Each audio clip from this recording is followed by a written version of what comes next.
Yo,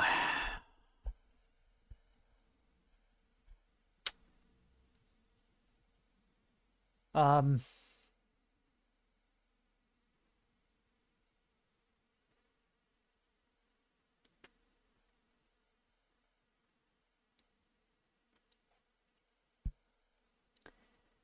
uh, not going to be a fun stream today.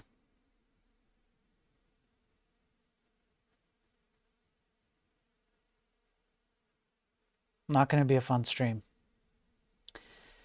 What's up, everybody?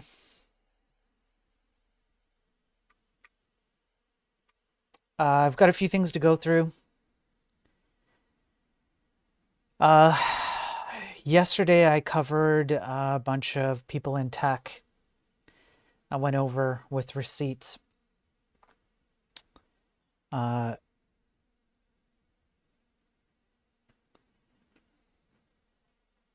hmm. um, the tech industry has been captured by a bunch of weak idiots who don't care about you. They only care about themselves.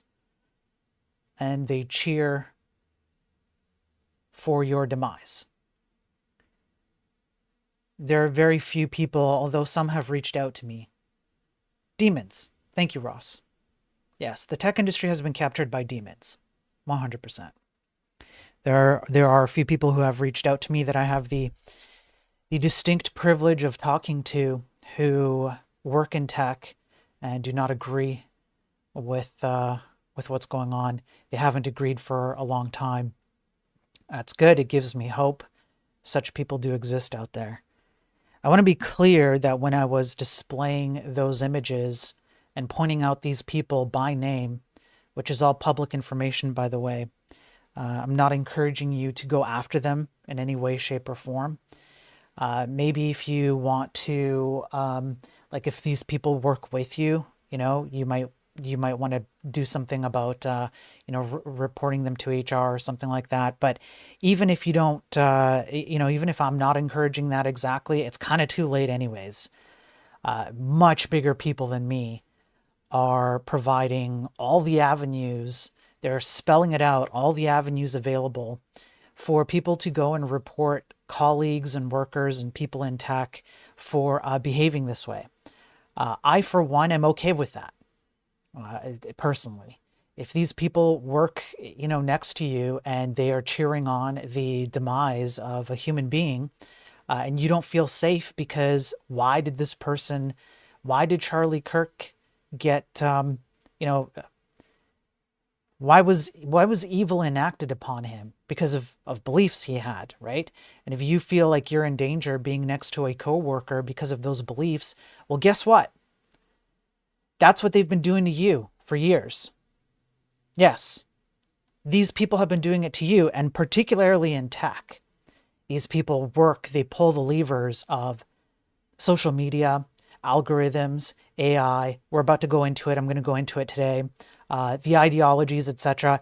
And I'm going to show you today how if you do not agree with a type of ideology, you are a racist, bigoted, fascist, misogynistic, anti-feminist, whatever, whatever, whatever. I have a scientific paper that we're going to go through.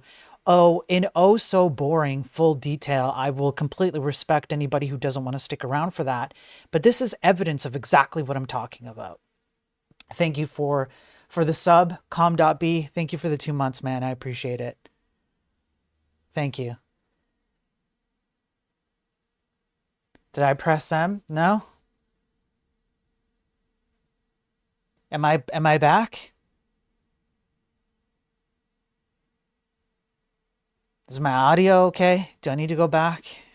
Friggin' hell, of course my audio is not fine. Somebody let me know. It was just you? Okay, perfect. All right. Thanks, Ross. I trust Ross, so if Ross says audio's weird, then I gotta stop for a minute and go like, oh, is my audio okay? Okay. So like I said, I'm gonna go over that. But the first thing I'm gonna do is make sure that you guys understand that I do not want you guys to be going out there and doing, violent or aggressive things. That's not how we play this. Okay. And uh, we got to be careful. But if you're uncomfortable with people who you work next to because you don't know how they're going to behave because of your beliefs and you want to report them, absolutely go ahead and do that. 100%. I'm fully on board with that. And even if I wasn't on board with that, it's too late. People like Asman, much bigger people than me, are already showing everybody how it's working. And not only is it happening in mass, there is a Reddit post where people are crying about this. They're saying like this is extremely polarizing. It's having a huge effect. And there are people crying about it on TikTok and whatnot and saying, "Why did you guys make me lose my job? Now I can't pay rent, yada yada yada." Good. Now you know how it feels like to be someone like me or someone in chat. Good. Because you didn't have an ounce of compassion when you did it to everybody else. Good. Okay, now the next thing I want to get out of the way is having Emmett on. I want Emmett to come on. Just before I pop Emmett on, let me make sure I've got that set up correctly. I think I do. I think I know what Emmett's gonna talk about, but he did ask for a couple of things. Hey, Pure. I hope your luck does not run out. I hope your luck does not run out next month. But Pure, thank you for the sub. I appreciate it. That's two subs already today. I do appreciate that a lot. Let me just make sure I add that in. I don't know, it's like $10 or something. Pure, I hope everything just stays well for a long time to come. So I know Emmett is going to do a little bit of a fundraiser. His dog is going through some kind of medical issue, and he's going to do a fundraiser. I believe he told me next Saturday. I'm just going to talk about this while I pull him over, and and he asked me to shout him out. There's a tip. Pepito, thank you, man. Thank you. I appreciate that. I really do. Thank you for the gifted donation. I really do appreciate it. I'll talk about my own future at the end of the stream. We'll see. I'll save that. But for right now, I just want to focus on Emmett for a little bit. But thank you guys, man. I really do. I can't say thank you enough. Honestly, the words don't cover it. So I know Emmett's going to do a little bit of a fundraiser for his dog. Go and help the guy out next week, okay? I'm sure he's going to talk about it here. Let me do this. Crap. How do I do this proper? I have to go like this, and then I have to go like that. Okay, let me switch my camera and hop on this call with Emmett here. I'll give him a little bit of time. Let's hear him out. Let me switch my camera, and then I'm going to go in the call. Now, Emmett, you're going to be able to hear me, but just wait 1 second, Emmett. If I go like this and then like that. All right, now Emmett, go ahead and test the sound. Go ahead and talk. Test 1, 2, 3. Hello. Okay. I see your levels, so it should be coming through. So hopefully everyone can hear him. Uh, yeah, go ahead, Emmett. Okay. So I came for two reasons. One is very interesting because you're going to be talking about it on your stream actually, and the other one is I want to give everybody an update on the game that we're doing, so that people can know what I've been working on. And they can see it on the stream for a little bit. So those are the two reasons what I wanted to come Sure. on. Thank you so much for talking Yeah, about man. Yeah. telling them about my dog. Bad timing. I know it sucks. It's but I cannot. I'm doing it next week. Hopefully everything will be better. You can't really So control it, right? So, yeah. Anyway, what I was gonna talk, and I've been talking to, I actually want to cool week, and I was in Rob North's channel today. I saw you, by the way, in Rob North. Good work there. Um, there's this thing that's been going on that I think it's affected us because we have this idea of free speech, of being able to express yourself using the internet, especially if you were in the early days of the internet. It was a very different place than right now. You could say pretty much almost anything. There was a lot of ideas going on around. Yeah. Yeah. So, what I will say is at this point, I this is the system that has been imposed upon us, and I think we have to use it. These people are disgusting. What they've done is disgusting, and I don't think there is any reason why we should not use the same cancel culture that they've been doing for more than a decade to silence dissidents, right? I would encourage everyone that if you know any of these people that have been mocking, that have not with wholeheartedly been completely appalled by what happened, to go on and just shame them to hell, report them, get them out of their jobs, do whatever is necessary. This is this is that time where I do think that it's either that or worse. And I don't want worse. I want us to be able to move forward and to actually shame these people for what for the kind of crap they are. And I think that is a better solution, at least for now, than any other possible solution that I can come up with. I agree. And yeah, I don't think I would have agreed if they had overwhelmingly either just kept quiet or expressed, proper respect for the passing of a human life, regardless of who that was. Um, I don't think we'd be here right now talking about this right now. It's not, imagine what it takes. I just want you guys to picture, all right, what it takes to get people to skip over the part where the person who is currently in custody, who is suspected to have carried this out, got to the point where he did, then also skip the point where he actually did carry it out, and now there's a family without a husband and father. You skip all of that, and it's the post hoc outrage that we're talking about right now. Imagine how bad it must be if all of the precursors are skipped. We're not outraged as much about the precursors, we're outraged about the response to the thing itself. That's insane. And you can bet your bottom dollar that these people would be just as happy if it happened to one or you or me. And we know that to be true because historically, what have they done? They've done exactly what they're telling us not to do right now. And they did it before anything bad happened. They did it on the, like, from the word go, they came after us. And at this point, I just don't see I don't see a way beyond that, unless, like you said, you just give up and then they just are uh, without punishment. They get to control everything and they get to just clamp down worse.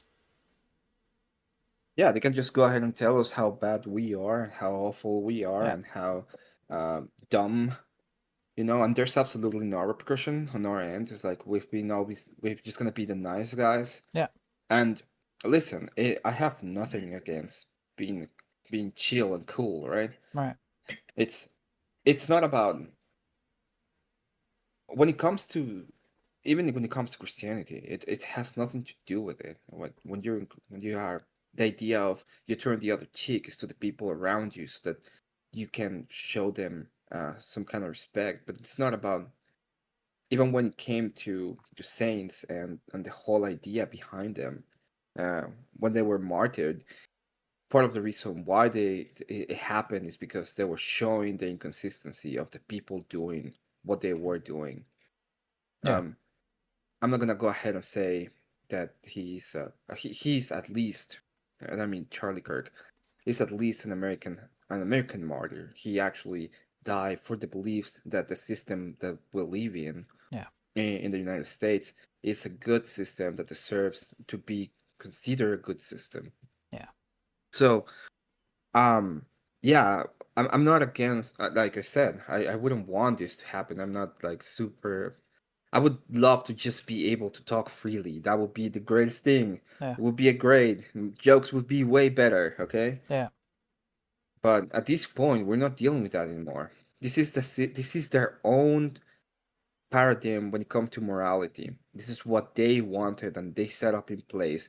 This is what they said. This is the correct thing to do. Fine. If that is the case, then let's go ahead and engage in it. yeah, And let's show them what it actually means, what they want. yeah, Because there's no way that they're gonna be able to get out of their mindset uh, unless we actually do something like that at least. yeah.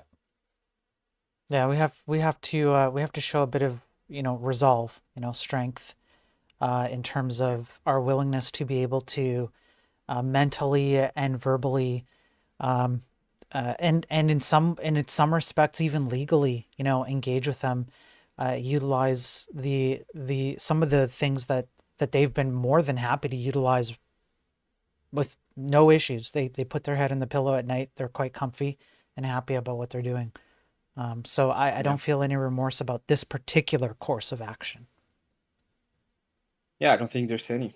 Yeah, I don't feel any remorse when it comes to these either. And I don't think anyone should.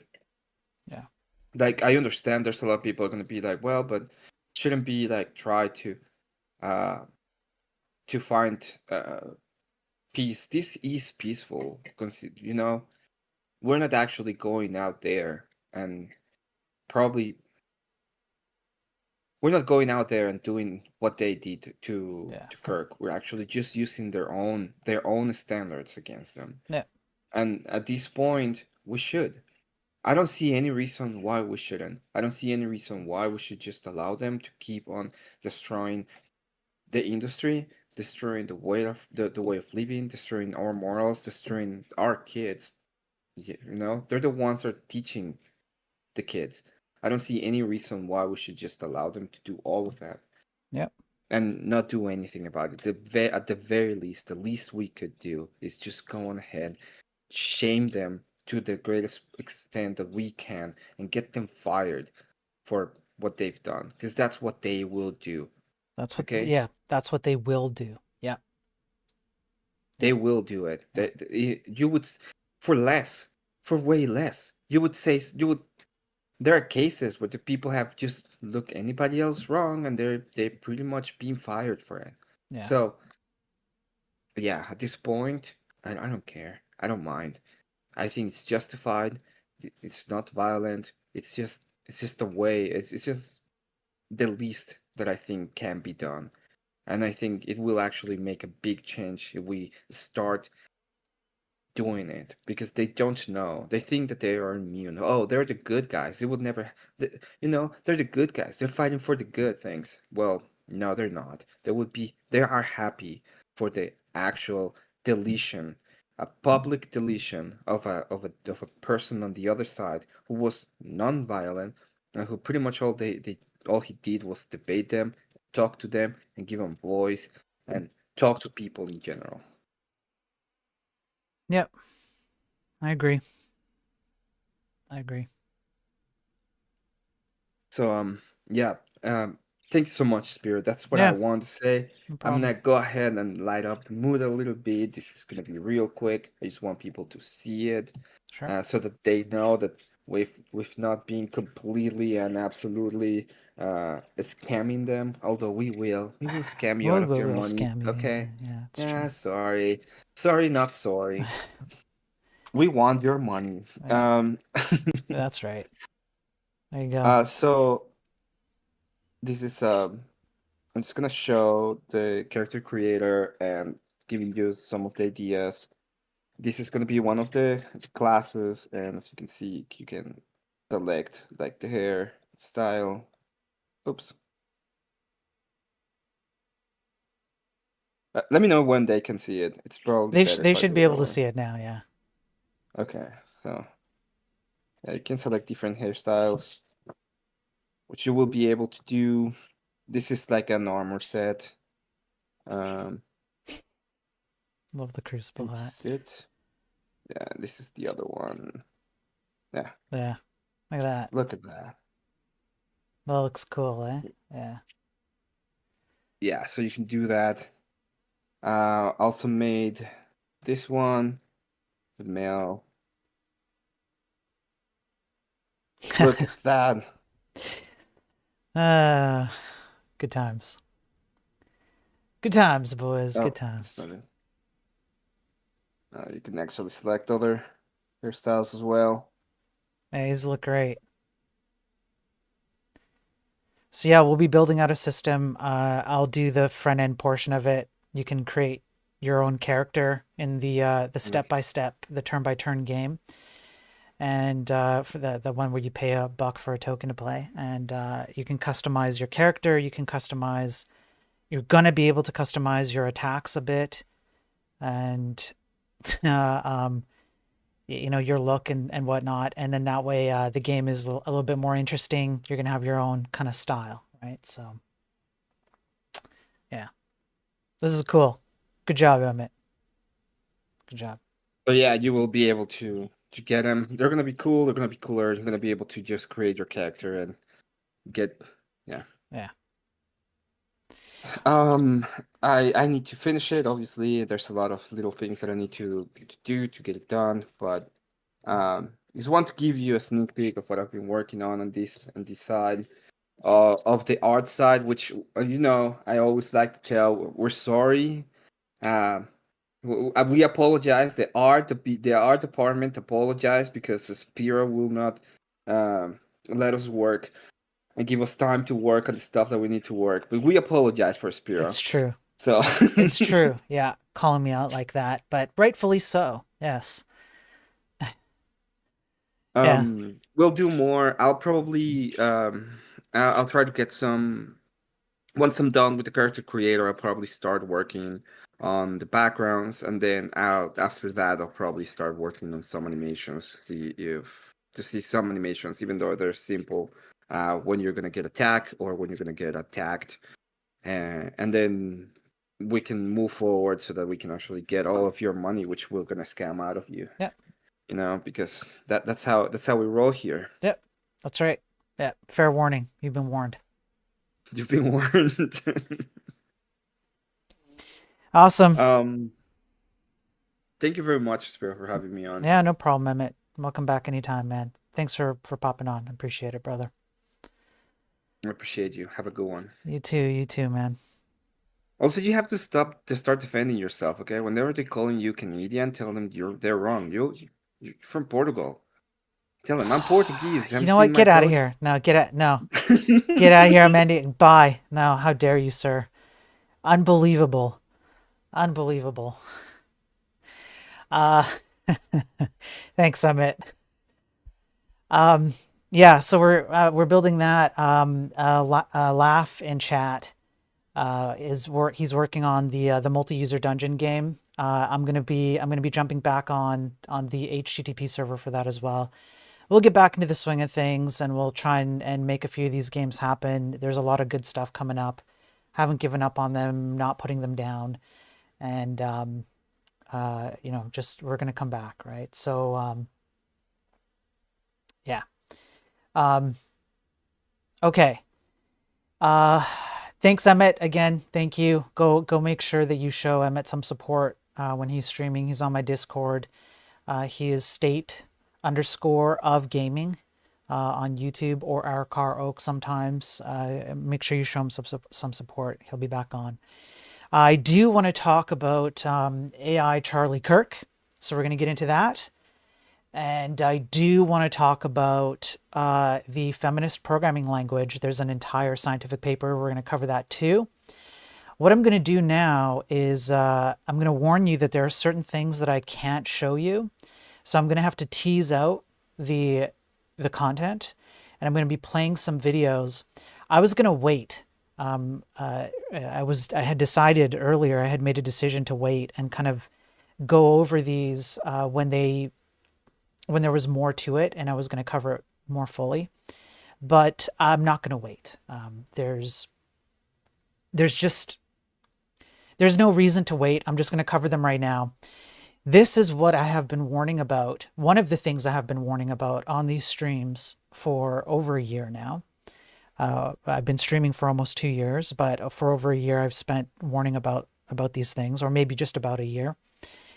AI is going to be used to tarnish the reputation of, well, anybody, honestly, anyone. And it is currently being used to tarnish the memory of Charlie Kirk. How? How, you might ask? Well, let me show you. Let's start with just a few things that, okay, if I do this, and then I go like that, and then I go like this. Actually, no, I want to show you in this order. All right, so let's start with with a few things that are not necessarily AI related. I'm going to switch screens right now. So here I have up on X, former Hollywood actress and insane leftist Charlene Lee actively encouraging death threats on Ben Shapiro and glorifying the death of Charlie Kirk.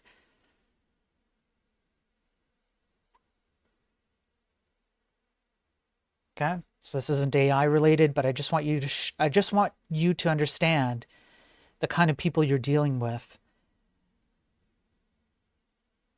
Then this one, where people are AI photoshopping images on the suspected individual who committed the heinous act yesterday. And so they're using AI to spread the concept that the person who committed this crime was a right-wing Trump supporter. And unfortunately, many people will fall for it. You can see this guy on this account is spreading it like it's a real thing. The original picture does exist, and he is indeed not wearing this shirt. And then we have, I got to be careful. One sec, I got to be careful about this. Okay. If you don't know what Shopify and Stripe are, so Stripe is a payment system. It's kind of like PayPal. You plug it into a website, and it will handle the flow of payments from credit card to your bank account. Shopify is a front-end e-commerce store. Shopify is actually Canadian. I believe they're based out of Toronto or something like that. And they take down other people's stores that they deem not politically correct or politically within the current landscape, but they do keep other people up. I did go on this website to confirm this picture, Punk with the Camera. You just Google that in and you can find this website really easily. I cannot show you the picture because of terms of service. I am afraid that the picture will get my channel banned, so I'm not going to show it. But you can absolutely go find it, and you can see that there's some quite provocative pictures based on what's recently happened with Charlie Kirk. The picture here in question, I will describe it instead of telling you what it is, was a picture of, well, two different T-shirts with the moment that Charlie Kirk was, let's say, struck by the bullet. Depicted on the T-shirt with some slogans like break that neck or something like that, or get your shot, or I don't know, something like that. I did go and confirm this before the stream. It is not there. I suspect the person took it down off the website, but no fear. If you just go on the website, you will see that there's plenty there. Damning. Shopify has, it's fine. You can absolutely post stuff like this. Stripe is fine with it, but they'll come after you for other things. We also have, well, I got to be careful about this one too. I think this one's okay.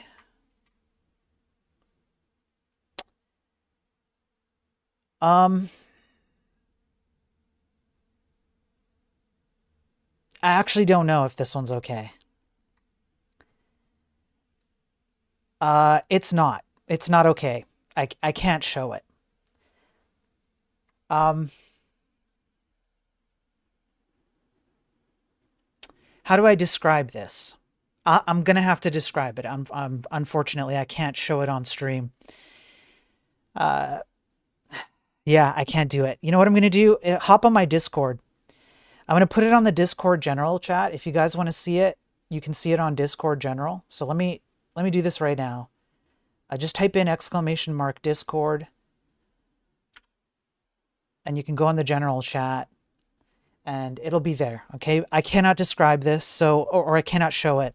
So essentially, what this shows is an AI recreated image where somebody is sitting on a chair, uh, having just recently been struck in the same fashion as Charlie Kirk was. And what somebody has done is done like a printed representation of it. You can see it's scaled. You can see it compared to the screen size and the keyboard. And so someone has printed it out. They've used the Nano Banana model kit series. Part of the Nano Banana is Nano Banana is a new AI image generation system, and so they used it to kind of like recreate a toy figurine of the incident at hand. So if you go on Discord, you can see how absolutely deplorable it is. Let me make sure I take this image off screen before I go to the next one.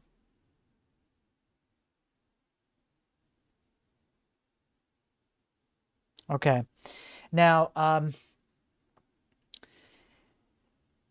unfortunately, with AI, there are people who are using AI to kind of cope with the fact that Charlie Kirk is gone. And I can understand that. I can understand how, a lot of people have been emotionally impacted by his death, justifiably so. But I want you to see the kinds of things that people are doing with these AI systems. I am going to turn on the sound for this. So let me just do that. I'm going to turn it down. We're going to do a quick level check. I'm going to switch over here.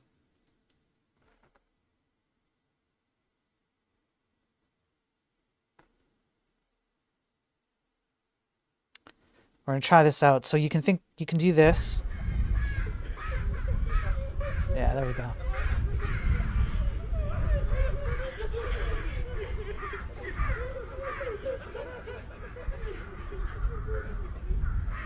Israel has a right to defend itself.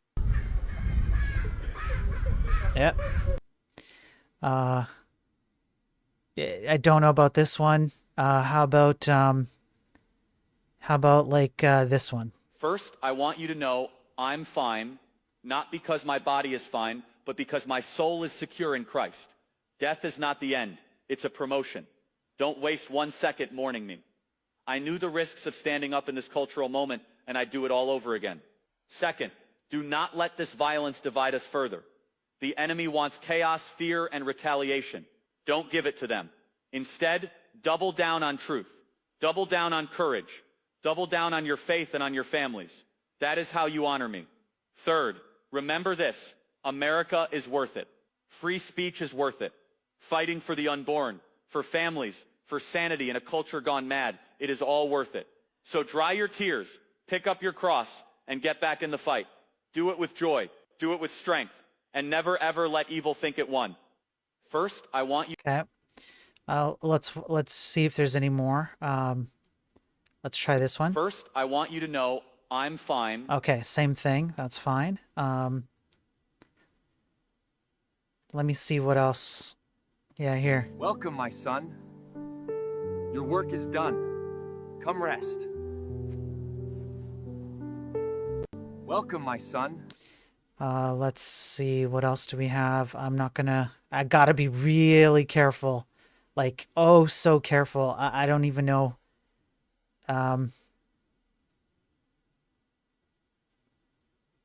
I'm not sure how to do this. Okay, I think I passed it correctly. Uh, I don't know if there's any more on here. I couldn't find too many. There was one more. Okay, how about okay, not that. Not that. This one. Can't nope. It's difficult, right? Why Like don't you believe? Is there anything that you these links are not working correctly. I don't know what's going on here. It's like I think TikTok is busted. If I try and First, yeah, same thing. Yeah, these links are busted. But in any case, you get the point, right? You get the point. So let me hop off of this before I show something that I'm not supposed to show, right? These links, you see me clicking on different ones and it's not showing the right one. Yeah, TikTok's being vibe coded. That's right, Hamlet. But you get the point, right? You get the point. People are using AI in a variety of different ways. But we called it here. We called it before anybody else called it. We knew that this was going to happen. We knew that people were going to use AI for these kinds of purposes. And it's only going to be a matter of time before you see AI being used for something like Charlie Kirk saying, given what happened to me, I've changed my position on gun control laws. And here's what my new position would be. And because of the, I guess, realism, people will go, wow, AI is, nailed it. It got the essence of Charlie Kirk just right. So this must be what Charlie Kirk would have said were he alive today. It's an absolute, I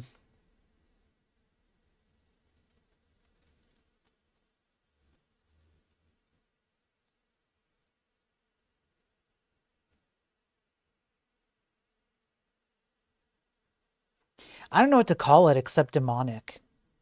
You know how like people say like the seance boards, like the Ouija boards and stuff, or the concept of like ghosts of people who come back from the dead and they haunt you and stuff like that, and some people point to demons, participating in those events or making those events real.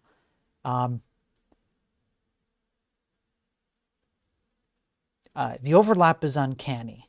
I'm not in a particularly religious movement of any kind.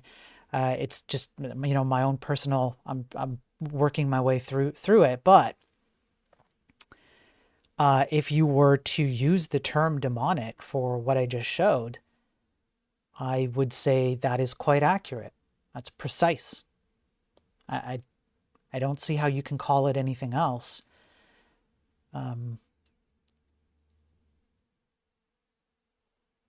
Just when you thought, that we'd reached like the worst part of it, I don't think we have. I think AI systems are going to be used more and more for this. How would you like it if you passed away tomorrow and people used your likeness in AI to make you do and say things that you would not do, whether you agreed with it or not?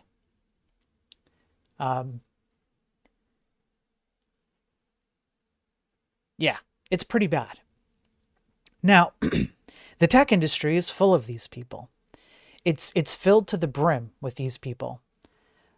Tech influencers, tech streamers, tech leaders, tech executives, tech managers, and tech programmers. A huge majority of them are weak, soulless individuals who revel in this. They actually think this is good. And it's led to the utter destruction and ruination of the tech industry. And if you don't think that If you don't think that they think this way, if you don't think that other programmers see you maybe as a programmer, other game developers see you as a game developer, other game design artists see you as a fellow, game design artist, et cetera, et cetera. If you don't think that they exist, they most certainly do. I have been going over exactly how they exist and where they come from, what steps have led to their existence such that they have captured the tech industry. And by the way, I'm not even done. I haven't even covered all the angles and all the history behind it. I've only begun to scratch the surface of how the tech industry got to where it is. This is a scientific paper that I've been holding on to for a while. So this from like weeks ago, maybe months ago even, long before any of this stuff recent events. And I've read this paper probably, I don't know, at least 6 times, all the way through. I have a bunch of notes. We're going to step through this paper. So I just want you to understand, like how prepared I am for this one. I've got on my remarkable tablet, I've got all kinds of notes here. I know the fuzzy picture thing is annoying, but just to give you the concept of like how prepared I am for this. This one is what I would consider to be a seminal. It's a seminal paper that very accurately describes how the tech industry is being attacked from within. And you're going to see how these people think and how they think about you if you're in the tech industry, and how they justify their viewpoint on you, and then how they use that to then externalize their viewpoint to other people, to silence them, to oppress them, etc. So as a little preface, this is not to make any statement that women don't belong in programming, or that women don't know how to program, or that they're not good programmers, etc., etc. No. As a matter of fact, there are 2 particular programmers who are female that I can think of right off the top of my head. I don't know that many, but 2 right off the top of my head who I would consider to be very good programmers that I've had the privilege of working next to.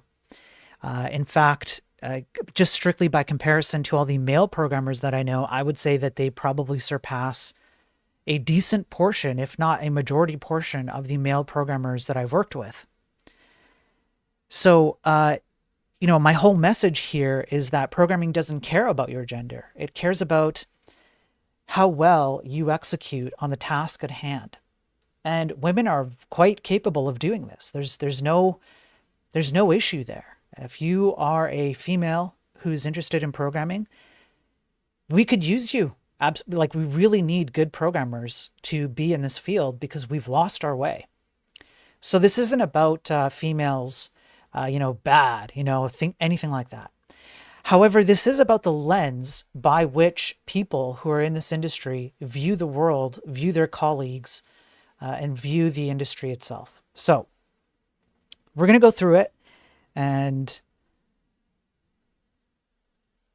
what I'll do here, just one second.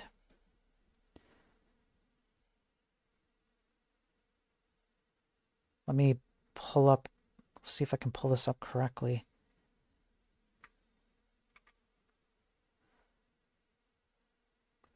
Yeah, that's fine. And then we'll go like this. Go like this. So this paper was created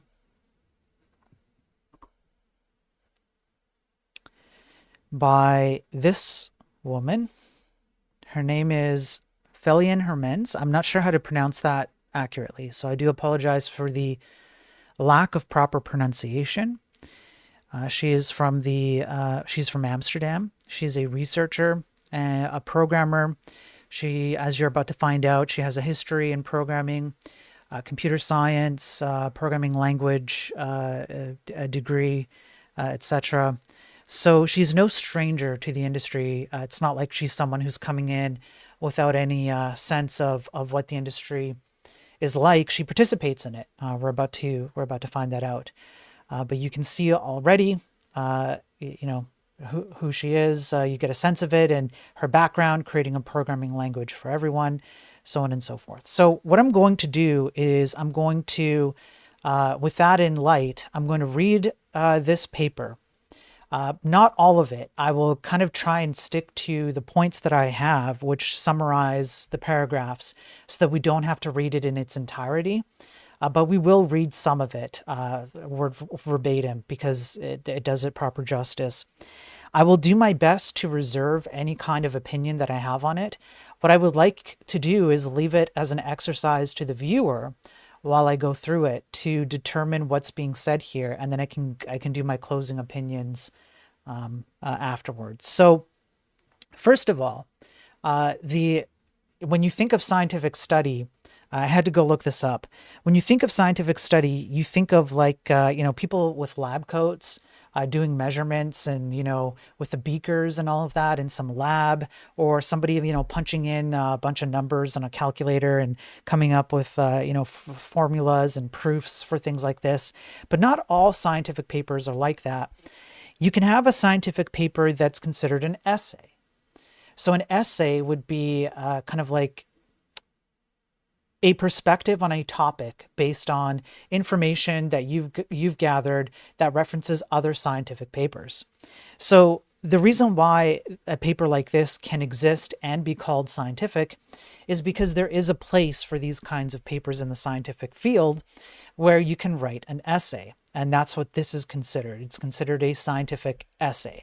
So not necessarily a scientific study, kind of a little bit iffy if you would consider it a scientific paper, but strictly by the allowed terms of some of the definitions of what a scientific paper could be, this would fall under it. And so here we are. Now, in this paper, Felian, I'm not going to be able to pronounce the name properly. She begins by talking about the design of programming languages. What does it mean? And why would we care about the diversity of the people who are in the programming language community? And so she starts by saying that it might behoove us to consider a feminist lens for how we tackle programming, and in specific programming languages, because there are opportunities to be had by considering these things. Let me just get rid of, I'm not sure if I can even, it's fine. There we go. Okay. So she begins by talking about her history. For as long as I can remember, I have been in love with programming. As a preteen, I excitedly taught myself programming with basic books from the local library, and as a late teenager, I joined my high school's computer club. And my high school capstone project was a rudimentary machine learning algorithm.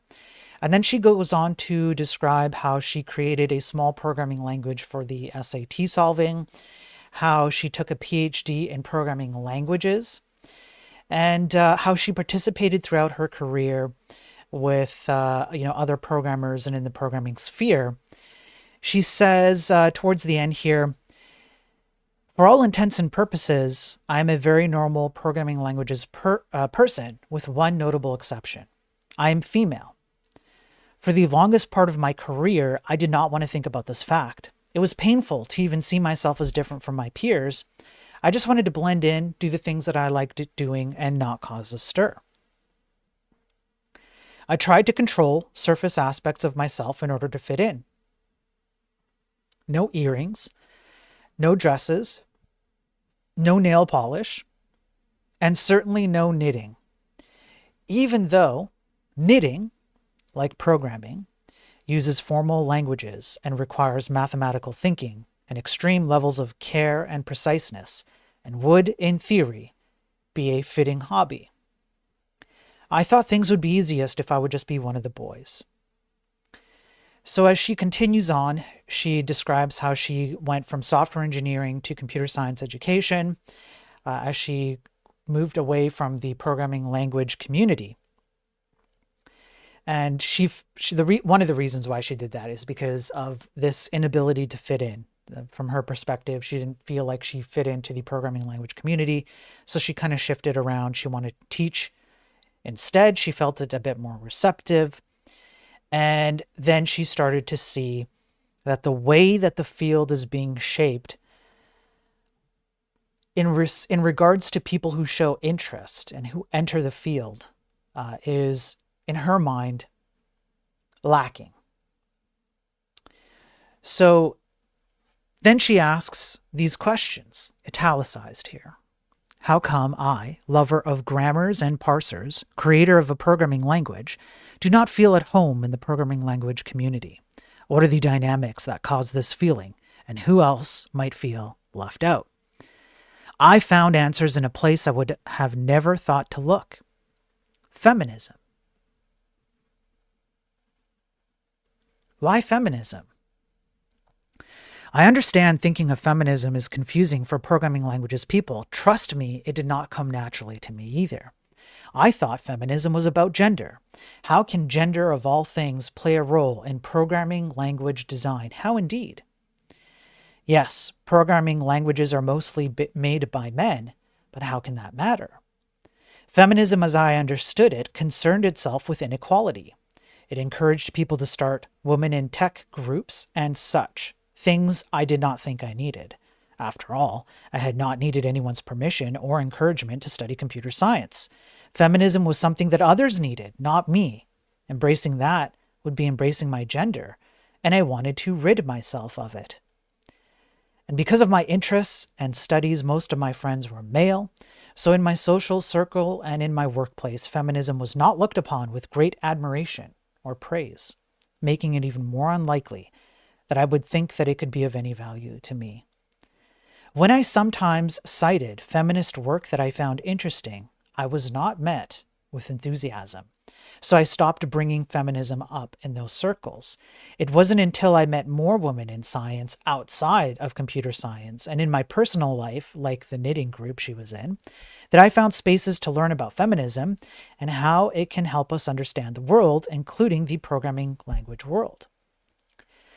So then she goes on to describe why do we value hard. And the idea from her perspective behind computer science is the hardness of the work is more valuable than the qualitative. So it's the quantitative part of programming that is the most valued part as opposed to the qualitative part. So she wanted to build a programming language that could be built using Arabic, for example. She goes into how Arabic is written in a completely different way. And there are other languages that also use a different numerical system for at least some numbers.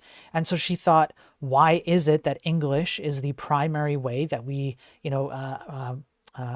use programming languages? Why not something else? And when she began to go down that road, people started to ask her, okay, but why is this hard?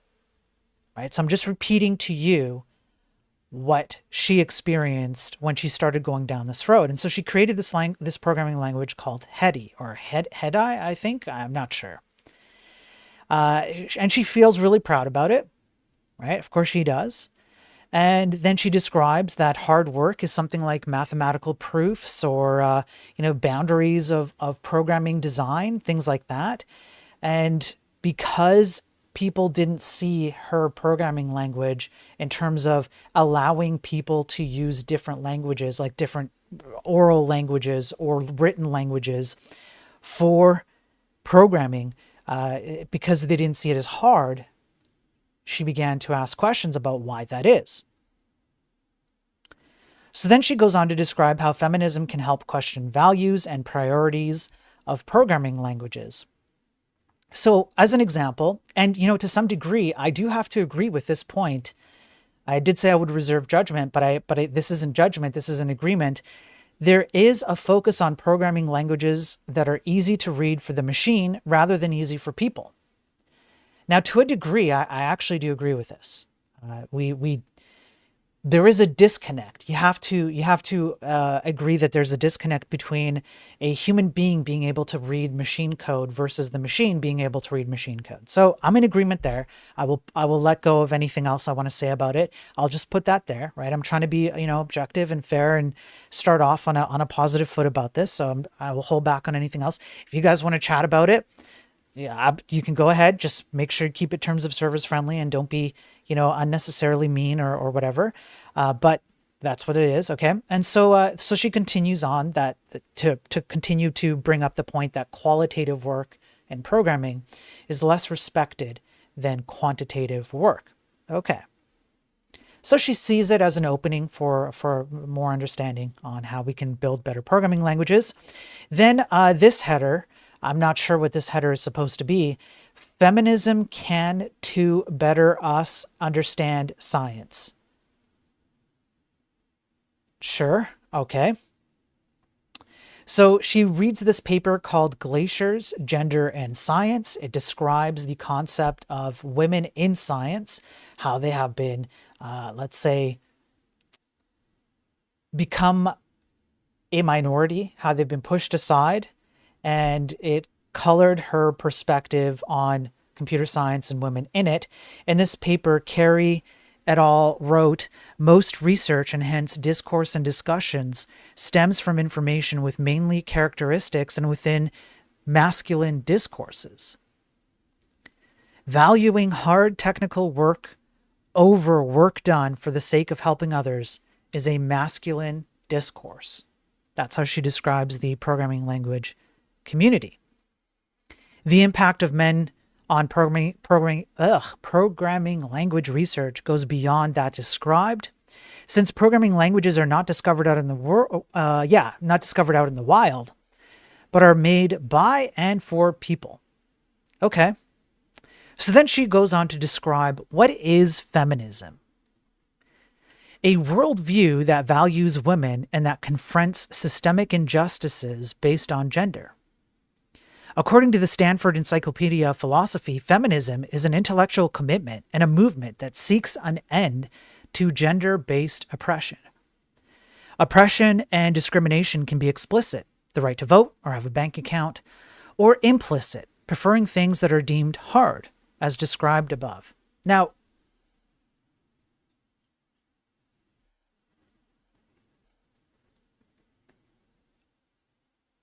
given what we just went over about how something that is hard is mostly male driven, right? It's mostly the male discourse that powers whether programming something has a value because it's hard to program something. I'm not going to say it, but at least not right this second because I want to get through the paper, but I just want to read this again so that you guys can pick up on what's being dropped here. Oppression and discrimination can be explicit, the right to vote or have a bank account, or implicit, preferring things that are deemed hard as described above. So if you are a male and you value things that are difficult to do in programming, what are you participating in?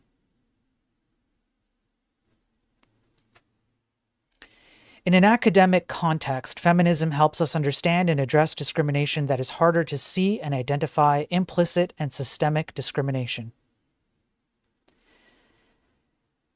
So she talks about the feminist social movements, feminist equality, workplace harassment, suffrage, the suffragettes, or the suffragette movement because of birth control, because of gender pay gaps, etc., etc. She's just describing currently what it is, right? A central principle in feminism, particularly in feminist philosophy and feminist science and technology studies, is that this is key. Knowledge is shaped by the context in which it is made, by the people who are creating knowledge. And that knowledge shapes our world physically and ideologically. Knowledge has power. Feminist standpoint theory argues that knowledge is socially constructed and that people from marginalized social standpoints, like women, have lived experiences that provide perspectives in the construction of knowledge that are valuable, despite often being undervalued. She then goes on to describe the feminist standpoint theory, which is just diversity and intersectionality, but just applied through the feminist lens, where everybody has some kind of divisible intersection by which they can have a lived experience, and so it colors your standpoint. In the context of programming language, the programming languages that have been created and the ways we study programming languages reflect the values of the creators and their social context. A programming language, as all technology, bears the imprimatur of social context. So she's making a case here for the concept that because a human being who can be divvied up into particular types of components has a lived experience that provides a context, and all contexts are socially constructed based on that intersectional set of divvying up your components, therefore, by extension, all programming languages come with this knowledge is power, socially constructed context. Okay? In aggregate, programming language knowledge creation reflects implicit and explicit values of their creators who have historically belonged to a relatively homogeneous community. That narrow window of acceptable knowledge creation is limiting programming language research and design. Feminism is about more than gender. Feminism starts from a place of ending gender-based oppression, but generalizes this to think about systems of values and hope those shapes and are shaped by the discourse of dominant groups in many places and in programming language men. That was a very weird paragraph, but I read it verbatim. It is what it is.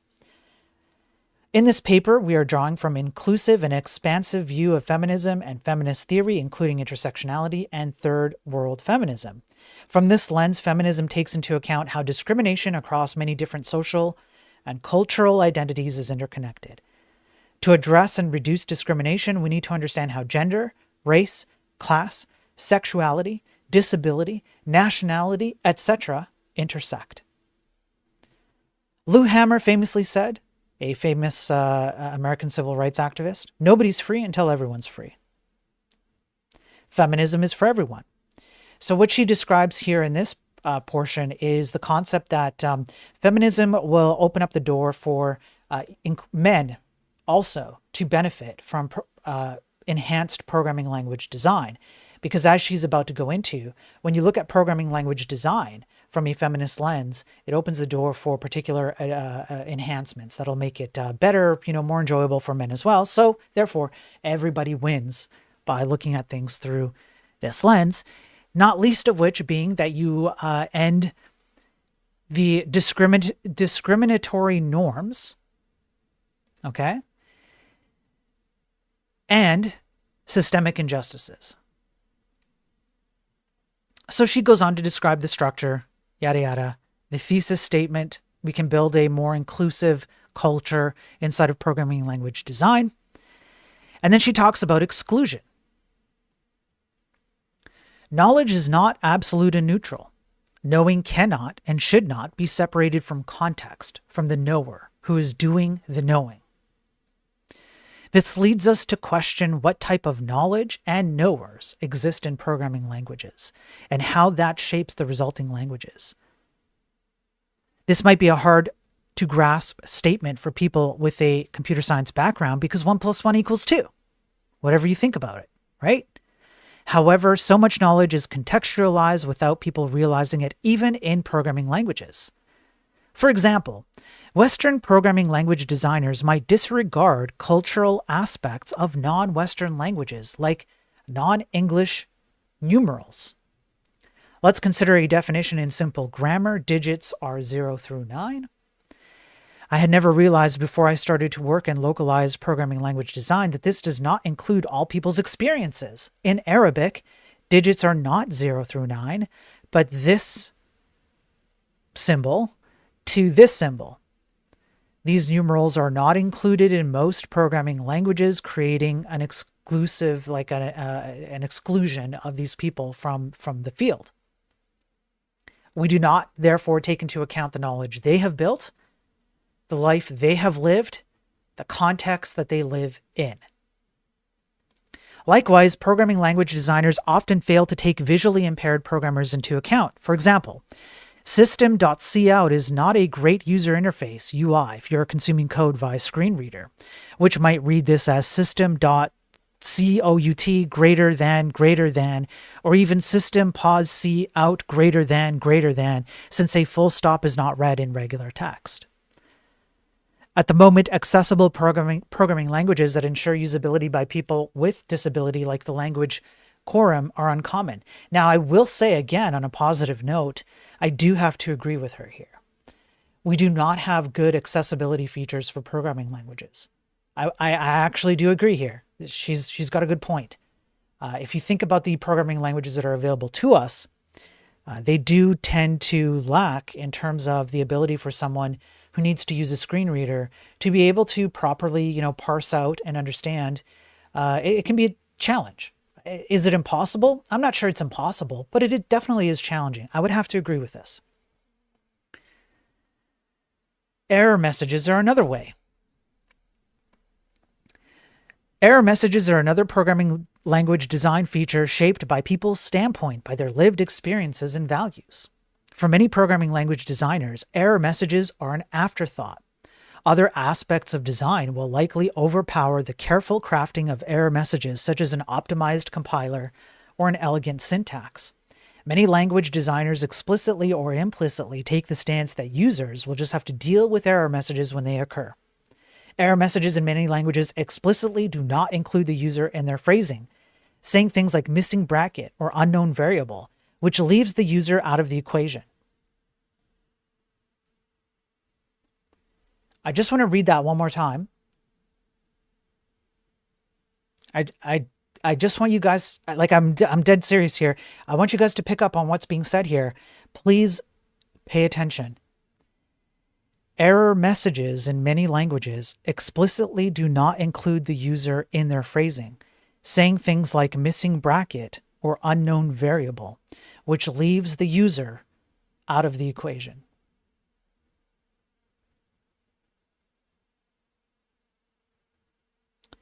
For a person with the lived experience of being told they don't belong in programming and being afraid of failure in the programming world, a common experience for women in computing, unclear or unhelpful error messages are more likely to have negative impacts.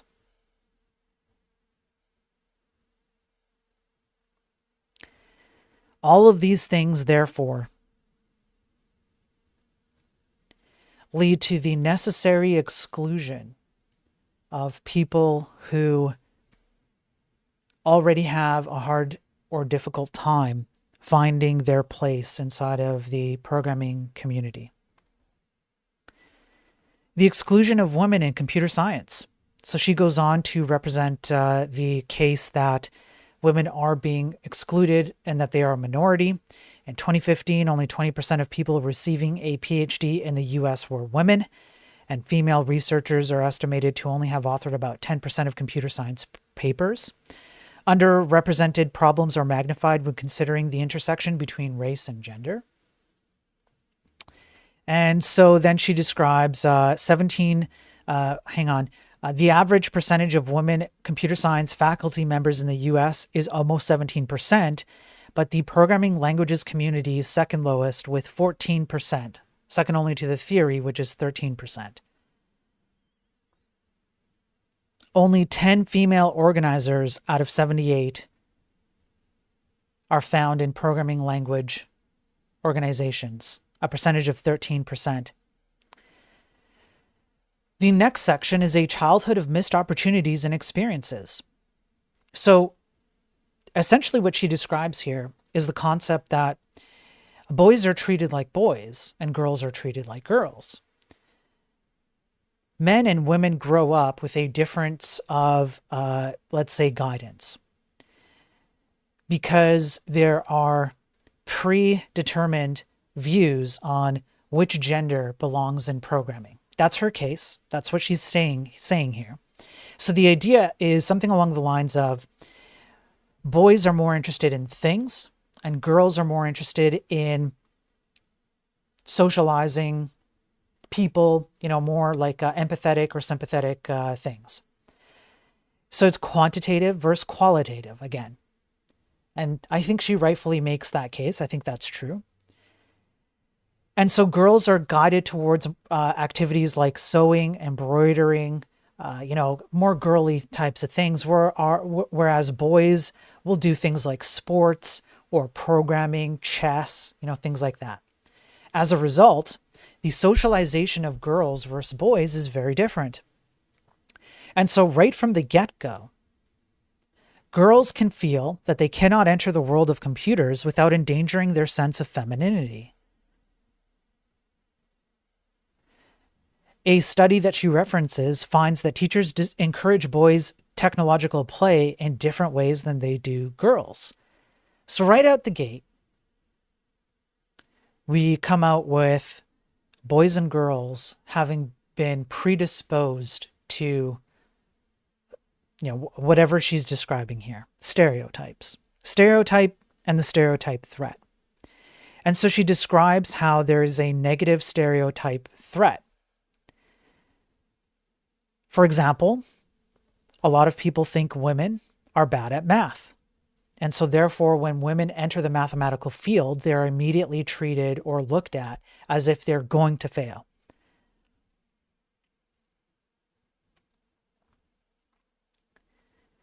The stereotypes go further. There is a cultural and societal framing of what women are capable of doing. And so people's beliefs are discriminatory in STEM. For example, there is research showing that STEM fields where people believe that innate talent is essential for success are more likely to have gender imbalances than fields that believe hard work is important for success. So the concept here is something along the lines of women don't have an innate talent for STEM. Therefore, we're going to lean on people we do think have an innate talent for STEM. Men. A lifetime of different opportunities and experiences. Programming self-efficacy. The belief that one can achieve success in programming is lower for girls and women than for boys and men. Recent work in Denmark has shown that gender-based preferences impact their choices in a computer science context. When university students were given the choice between equivalent coursework, female students favor assignments around people, and male students prefer those around things. And high school-aged students show similar preferences.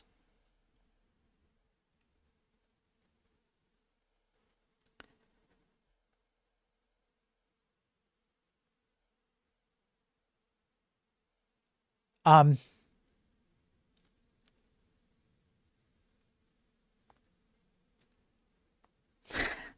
I'm going to leave it be.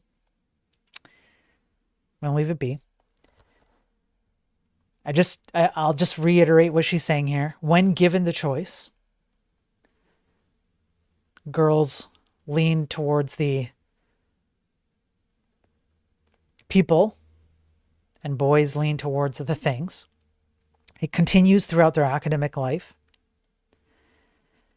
For example, the community around the LilyPad, an Arduino variant that can be used to add electronics to clothing, e-textiles, is 65% female.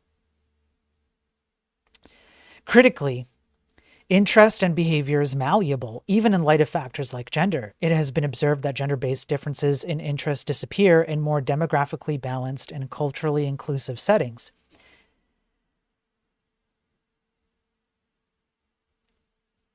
Okay. I'm going to just continue. Research method.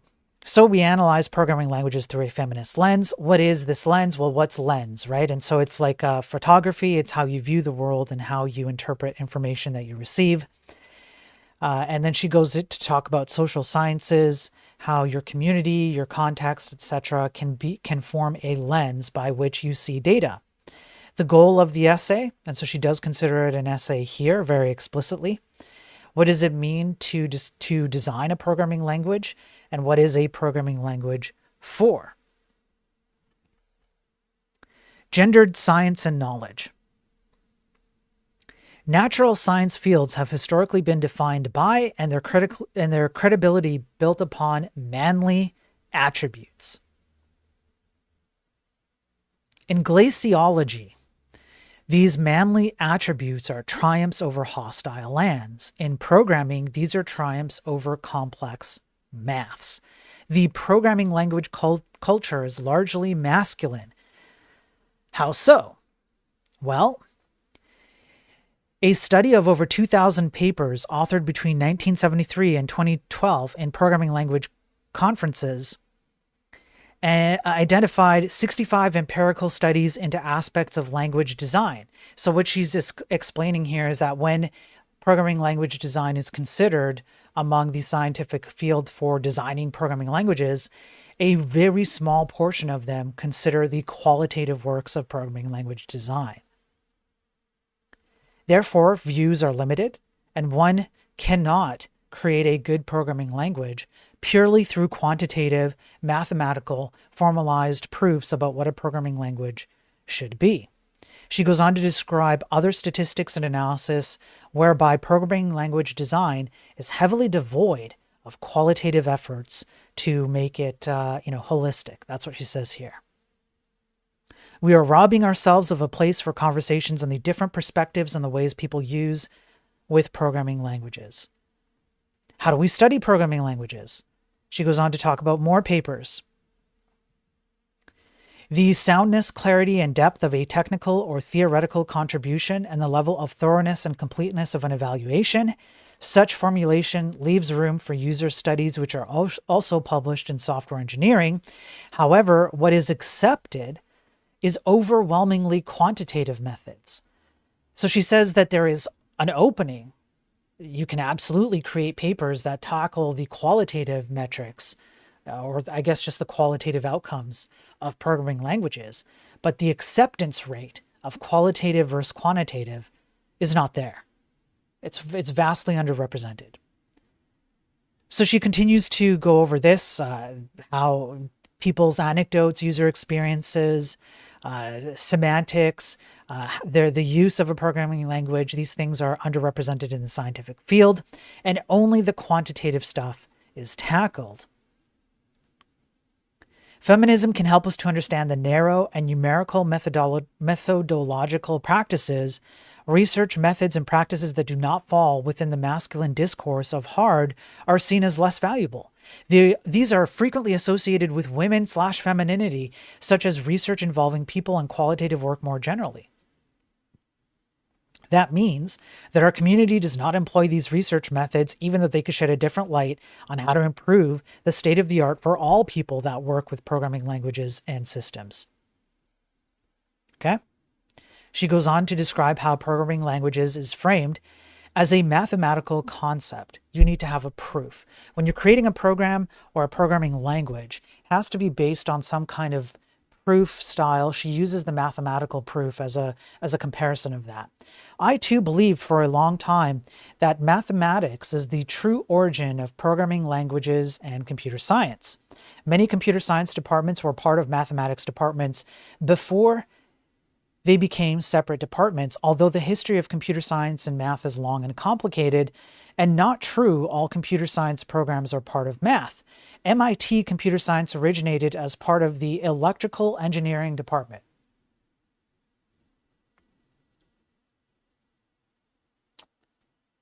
Again, I'm just going to leave it there and continue.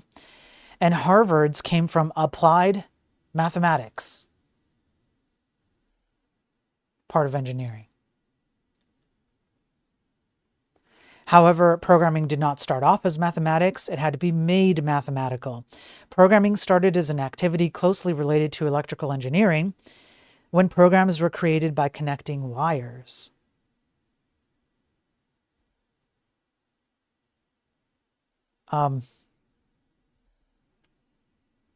Okay. Only later was it reinvented in academia as mathematical. For example, Dijkstra argued in the mid-70s, decades after programming languages were created, that it must be understood as mathematical. He also argued that soft sciences had no place in software engineering, that it required hard sciences.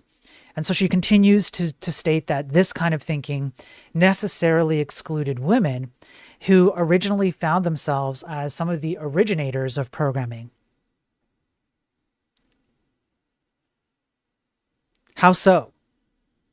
It became formalized and turned into an academic process. And through this formalization in academic procedure, women were excluded. As an example, She states, at Splash 23, a conference that she went to, I witnessed a senior academic jokingly say that a paper was rejected because it did not have enough Greek letters for POP-L. POP-L is a programming language design kind of a thing.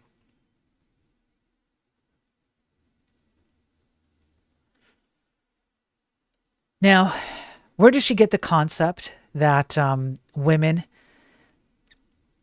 were part of the origination of programming language design, or just programming languages in themselves? Well, she starts off as saying that in the early days, people admitted that women were better programmers. For example,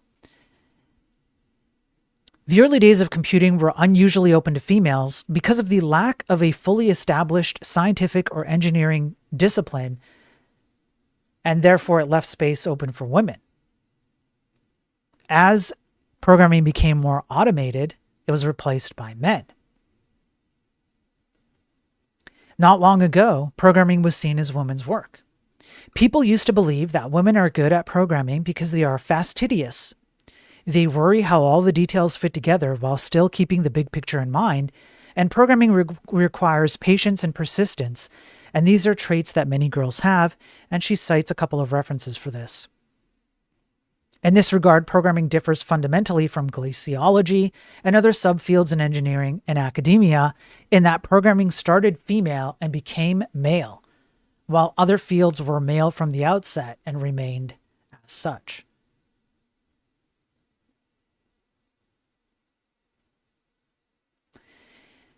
This paper she cites describes that software development puts women in the ambivalent position of being either female or a coder, but not both.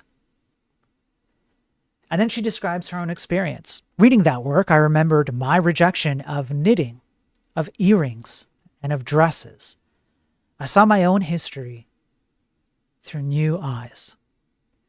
This, too, is the power of feminism.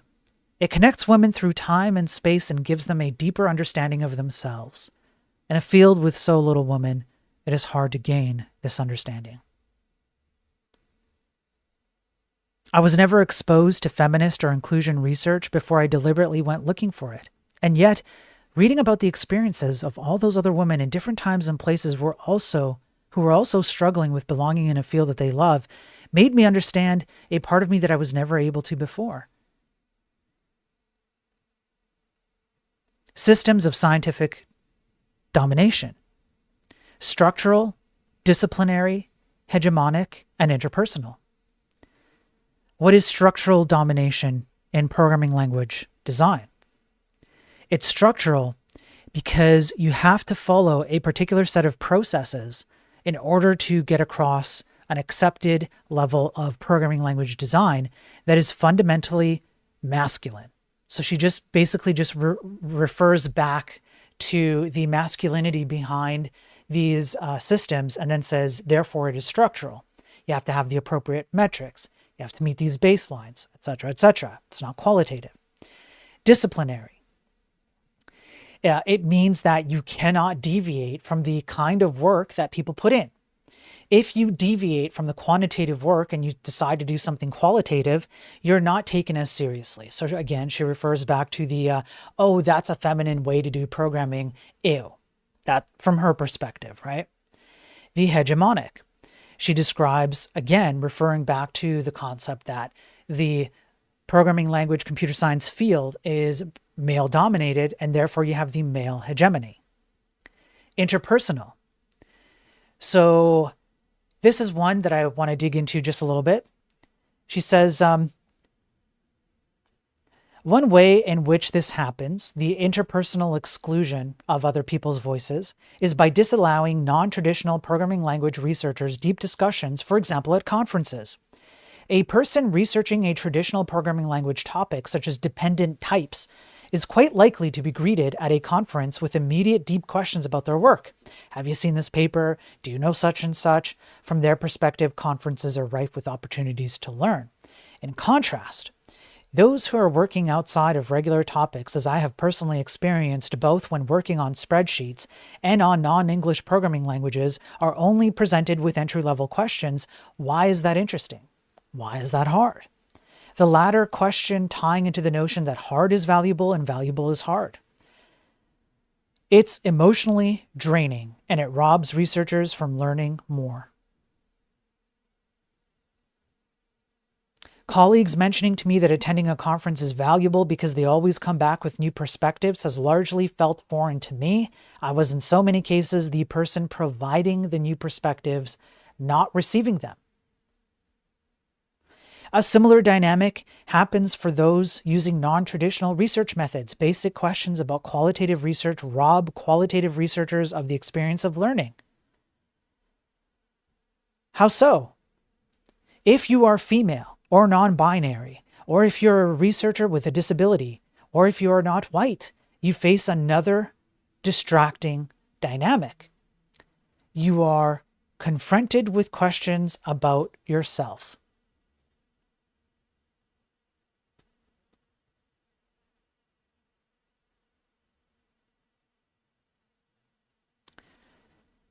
And so this is bad. From her perspective, this is bad. If you're someone who is not representative of the, hegemony or what you would typically consider a programmer to look like, people showing interest in you because of your differences is bad, because it distracts from the qualitative work you're trying to present. It is not rare for me to have been asked in programming language spaces where the women are and what I personally thought of the reasons for the lack of women, or to be asked to give a lecture on gender or have breakfast with female students. While I enjoy these activities sometimes, and while this paper shows that these conversations are necessary and can be surely valuable, participating in such conversations always comes at the opportunity cost of discussing research work. Often uncompensated. Why shouldn't you get money for talking about how different you are, how unique you are in a field that's not unique, especially for women of color, their race and gender as part of their identity, whether they choose this or not. None of this is new. The first female police officer in the U.S. embarked on a national tour to promote female participation in policing in addition to her police work. Such diversity work is not just an unfortunate consequence of being the first, but it is often an ongoing process.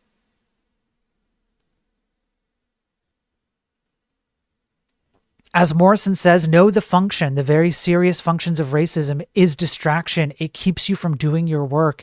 It keeps you explaining over and over again your reason for being. None of that is necessary. There will always be one more thing. So the idea here is that sexism and racism will never end. And how do they never end? Well, because a sexist will look at your feminism or the fact that you're a female and constantly ask you questions about being female. And in a way, it's an implicit bias that a sexist person uses to perpetuate the concept or to perpetuate a discussion whereby the distraction of the real discussion just continues on. Same with racism. Asking you about the color of your skin instead of how it applies to programming language design is a distraction mechanism that racists use so that they don't get to the heart of the matter. How can anybody who is female or of a different skin color or has a disability or is non-binary, how can they ever have the opportunity to truly present their work, to truly present enhancements in a field, rigorous academic enhancements, if they are constantly being asked about their differences, of which they have no control over? And so this is just a playbook that these sexist, racist, bigoted, fascist people use. And again, I'm just trying to extract what she's saying here. The distraction is the mechanism by which they deny these people, they deny people of difference, their ability to actually meaningfully contribute.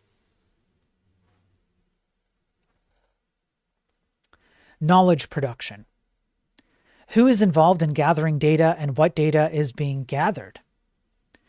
Well, if we look at the stories that are being collected about the history of women and the creation of programming languages, she cites in particular this one from 2009. She really digs into this one and just completely trash talks it because she says that it completely excluded, even though it didn't have to, even though its preface or its prologue or something like that, its opening, stated that women have a place in programming, it then completely excludes women's place in programming. The book is supposed to discuss the historical development, but instead what it does is it goes over 18 papers that discuss only the implementation of programming languages, one that discusses a more generic programming language idea, macros, and only one that discusses what a programming language is, the only one authored by women alone. The only one authored by a woman alone. Not the only one authored with women, just the only one authored by women alone. None of the papers explicitly aim to study the usage of a language. And so as a result, female authors, female contributions to programming languages are being explicitly excluded.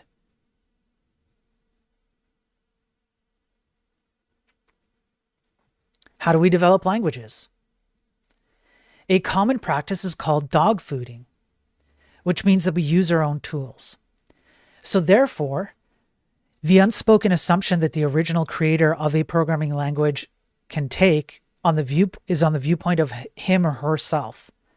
It has the risk of becoming a self-fulfilling prophecy. Surely people who think like the original creator will feel more at home in such a language or system. This, again, ties into the current community, which is homogenous in gender and also in race and abilities. What counts as a programming language? Spreadsheets. She makes the case for spreadsheets as a programming language. While having a number of characteristics of a programming language, like allowing users to perform calculations with variables and conditionals, spreadsheets are excluded from the dominant discourses in programming language design, as I've experienced extensively when I worked on them early in my career. This can be understood through the lens of masculinity. Many people can use spreadsheets. The Dutch Bureau of Statistics has reported a rise in people able to use formulas in spreadsheets from 44% in 2006 to 54% in 2013, as reported on the reference. This undercuts the belief that programming languages are hard to learn. Then she talks about UML, AWK, or SQL. HTML is not seen as a programming language, even in regular programming language discourse. Even Python is a scripting language, not a programming language. Excel not being Turing complete, she says, is an excuse. In a recent paper she received, it included the sentence, "I am uncomfortable with the definition of Excel as a programming language, despite many considering it such." Overlooking spreadsheets as a programming system has an impact in the real world. A recent paper that investigated how to best teach programming to people in the prison system describes a struggle to install the right software to do so.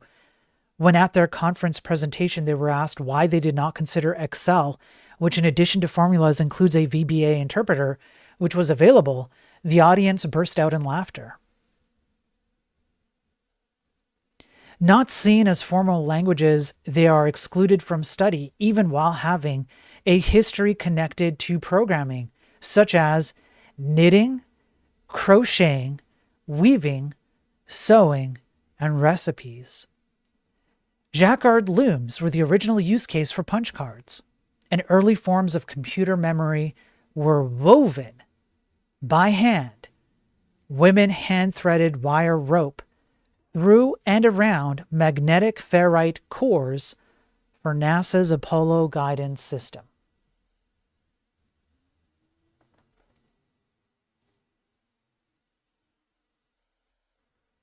Alternative representations.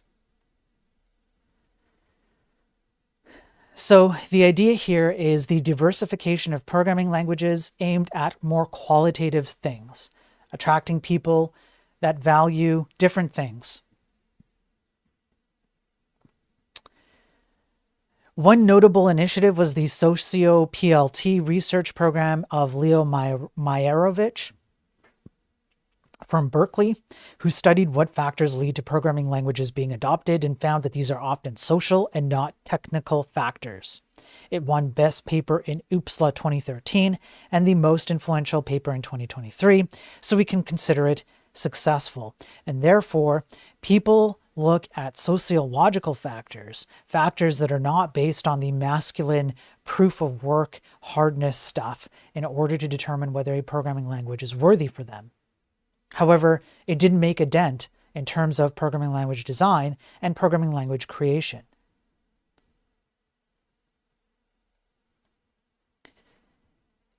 There were studies that claimed the productivity and quality improvements of using functional or object-oriented programming have not been tested in systematic ways, despite existing for 30 years. I will say that I find this to be true. I've had debates with other people who hang on to functional and object-oriented programming like it's the great utopia of programming that they think it is. But in terms of actual studies, whether there is an actual study that proves the productivity or the quality of the work, very few exist. And the ones that do exist, by the way, they do not speak highly of them. So the argument behind this was that you need to consider people's qualitative viewpoint in order to get a study out of whether they find it to be more productive. So what she's calling for here is a self-reported productivity level when using these systems. User-centered design. More programming language design must account for user-centric usage.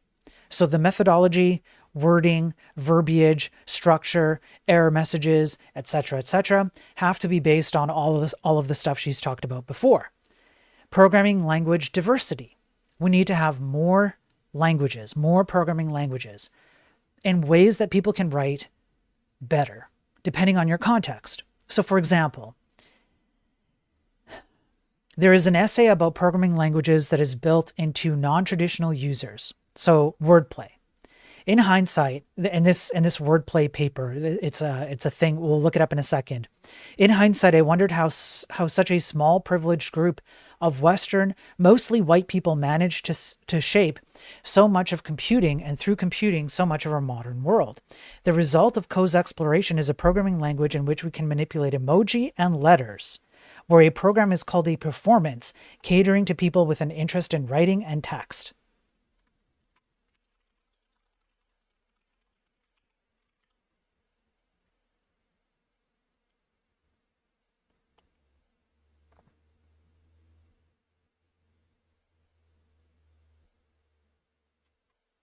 And there is wordplay, the programming language. And so the case being made in the paper is that there have been attempts to help people of different backgrounds and contexts by providing them different ways of programming through programming languages such as this one, and that they have been relatively successful. And so therefore, why could it not continue to be successful?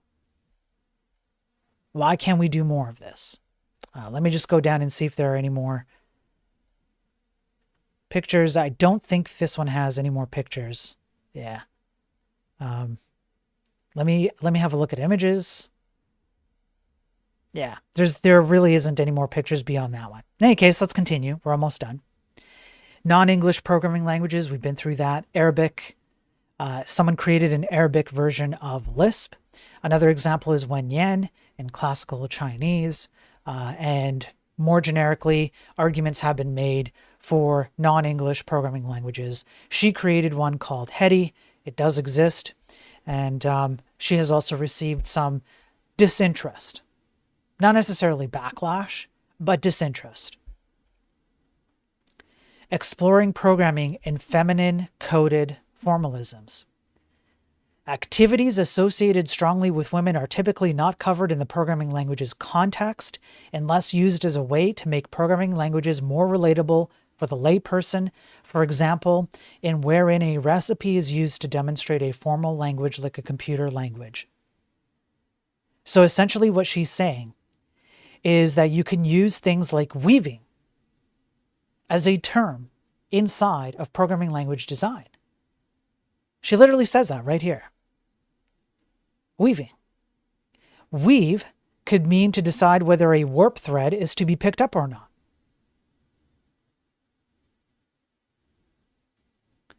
Feminine coded formalisms could include crocheting patterns, knitting patterns, etc.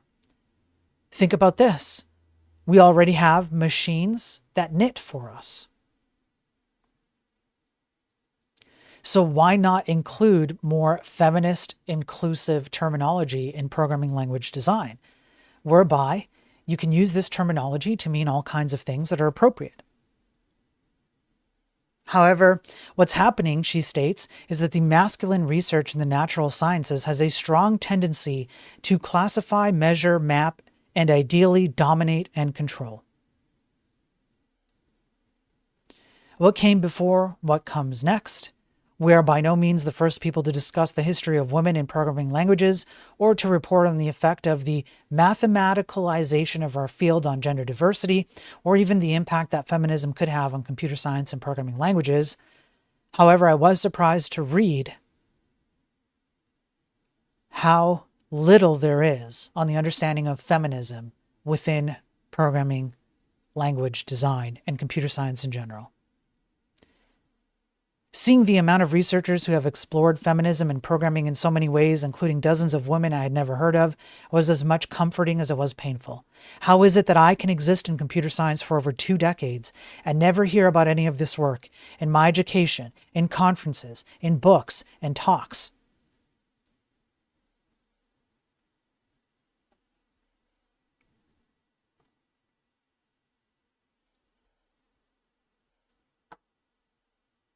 I don't do this often, but that's the paper.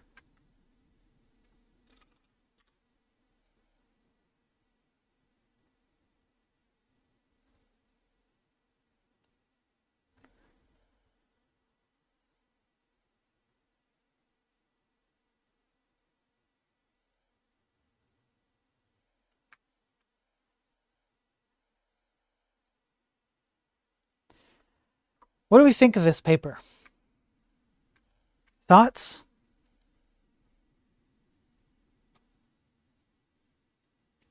I've been holding on to this one for a long time. Garbage?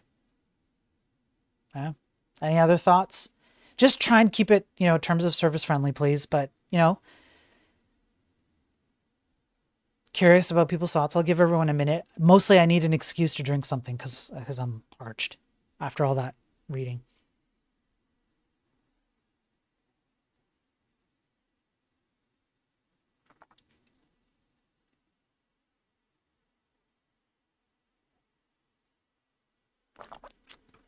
Yeah, AH, you joined late. It reads like a blog post, not a scholarly paper. Yep. Did any of you understand what she wants exactly? A programming language in Arabic or what? Yep. Here, AH. We just read a paper called A Case for Feminism in Programming Language Design. That's what you missed.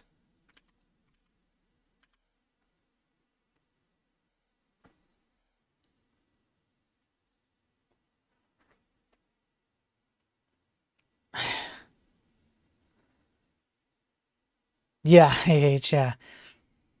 I'm not cooking Charlie Kirk AI. No, I went over how reprehensible it is, plus. Because it is indeed reprehensible. So I went over. Yeah. I think coding in Portuguese is revolutionary. Make it a paper. I should. Yeah, that's right. I meant. Yeah. Yeah. I'll give everybody one more sip because I really do need, and then I'll give you my thoughts on it, and then we'll call it a stream.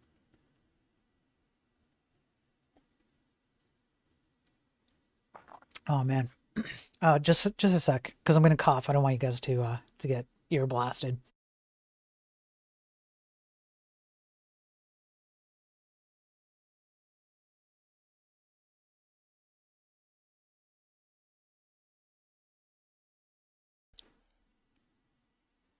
Okay. Shall I do it? And I'm not going to hold back. I just want you guys to be aware that I'm not going to be holding back. I held back throughout the reading on purpose in order to get through the reading so that I could give it proper justice, that I'm not coloring the paper as I read it with with massive amounts of my own bias. Left me confused. Does she want a knitting machine she can talk to? Yeah. Author cherry-picked, ignored studies that looked at some of the weaknesses she mentioned. A lot of her takes are dismissive of effectiveness entirely, just because it sounds masculine and doesn't provide any theoretically viable alternative. Yes. Yeah. All right.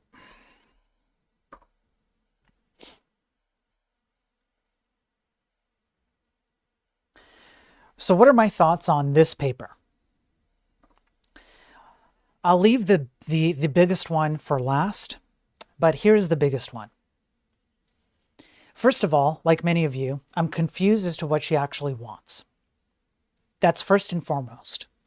That's where I start. That's like the least offensive thing I can find about this paper. Second of all, it's tailored around her experience. She's using it as a mechanism about which to have a therapy session in a scientific field. Third, her argument about the non-mathematical background of programming languages is completely nonsensical, because she goes on to cite every single field that computer science came from, and what is electrical engineering if it is not based on a mathematical background with mathematical proofs. How do you come to that conclusion? That immediately shows an underlying lack of awareness for her own field. Fourth, she describes the field as male-dominated, but then goes on to describe her own experiences and that of many other women that she has read and interacted with. She was even asked to participate in coffees, lunches, discussions with other women in the field. But then it leads to the fifth point, where she finds that a male-dominated question to ask of her, or a male-dominated, requirement of her, where she's being oppressed by being asked to continue to, she's being oppressed by being asked to represent the females in the field. Therefore, they do exist. And it is this kind of oppression that limits her own ability to take advantage of the fact that she could be making a better case for females in field, which, by the way, I have no problem with. I would welcome it. But she finds it too oppressive to be asked about her femaleness in the field. She finds it too oppressive to go out with other female programmers and discuss with them about females in the field. And then what's more, she colors it with just a little bit of a pepper of, it's also exhausting because I'm not getting paid for it. Then she goes on to describe something that I find to be completely opposite in her own studies.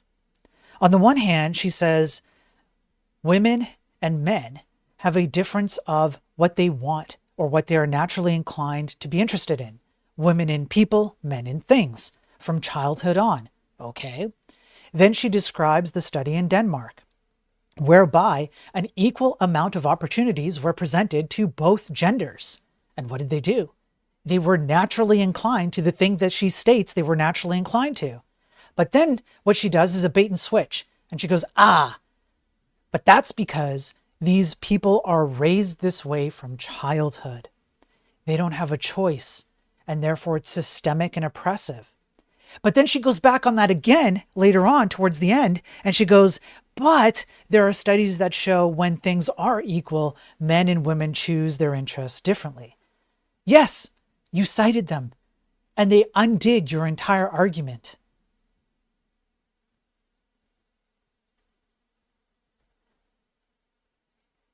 The most egregious aspect of this paper is the following. You know what? Let me read it again, because I just really want to drive this home.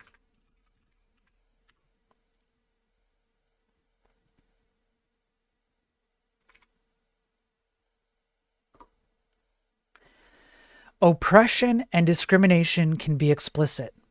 For example, the right to vote or have a bank account. And implicit, preferring things that are deemed hard, as described above. In an academic context, feminism helps us understand and address discrimination that is harder to see and identify, implicit and systemic discrimination. Let's see if I can do this correctly here. Whatever. This portion right here. What this paper does is it primes people who read and believe this to think that you or I, who value the quantitative outcomes of programming in any respect, we have an implicitly built-in mechanism by which we discriminate and oppress. Right out the gate, that means that anybody who reads this paper and thinks of it to be of any value or any truthfulness automatically sees you as an implicit discriminatory person, which is silent and invisible. If you value the quantitative outcomes of anything to do with the tech industry, you're a racist, bigoted, fascist, misogynistic, anti-feminist, ableist, whatever you want to call it. That's who you are deep down inside. And you don't even know you are. And therefore, because of that oppression and because of that systemic difference, it is okay for you to be cheered if you are taken out of existence. It is okay for you to have to keep your mouth shut while you go work with your colleagues, working away at offices where you're programming stuff you don't want to program. It is okay to treat you like a piece of trash because you have an implicitly built-in bias, an implicitly built-in oppression system, especially if you're a male. But you know what's even worse? If you are a female and you do what she did, you let go of your feminism because you want to fit in and be one of the boys. Now you're participating in it too. And that's why the left always eats the left. They start with people like you, and they end with people like themselves. This paper does nothing but undermine the tech industry. And I've been holding on to it for so long because I did indeed want to read through it very carefully. And I would encourage you, as some have already, to go and read the citations of other scientific studies that she references. And go and discern for yourself whether she, first of all, does she cite them accurately? Spoiler, she doesn't. Second of all, are they even scientific papers that you should take seriously? Spoiler, they're not. Instead, what we should be doing is if a female wants to join the programming space, I would agree that we should not come off with some kind of initial prejudice because that doesn't have a place in programming. What should happen is anybody, any human being who has the ability to wrangle machine code and make a machine effectively do what we need it to do, good. That should be the primary mode of thinking. But to try and attempt to convince people to do that with papers like this, not only is it not helpful, it's the opposite of helpful. This is damaging. And this is why I prefaced with the Charlie Kirk stuff. Because the people who are celebrating Charlie Kirk's death and who are now using AI, built by programmers, by the way, to resurrect him and tarnish his memory.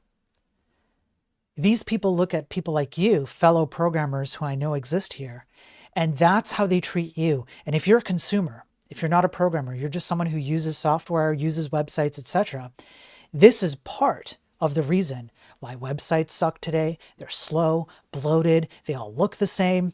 This is why software sucks today. It's slow, bloated, insecure, your data's out everywhere, data gets leaked all the time. Why there's ads and subscriptions and so on. You don't own anything, you pay for stuff, but you never own anything. All of this stuff is because that's how these people think. And then they try and apply, literally apply, as I have evidenced today and on many previous streams, they literally apply ideology to the very code they write. And it is no wonder that the tech industry is flailing. It doesn't know how to hire programmers anymore. It doesn't know how to discern quality anymore. Programmers are not encouraged to understand basic security principles. They're not encouraged to understand basic fundamentals of programming. How does hardware work? What's a CPU do? What is a GPU? What's RAM? What's a hard drive? What's HTML? You know React, but you don't know HTML. All of this. Because the ideology has captured these people. And what matters to these people is how they feel. How do I feel when I program? That's the qualitative aspects of this paper. Do I feel good as I program? Is this abstraction, library, or framework making me feel good as a programmer? And that's the emphasis. This is what happens when you have idiocy like this completely capture an industry.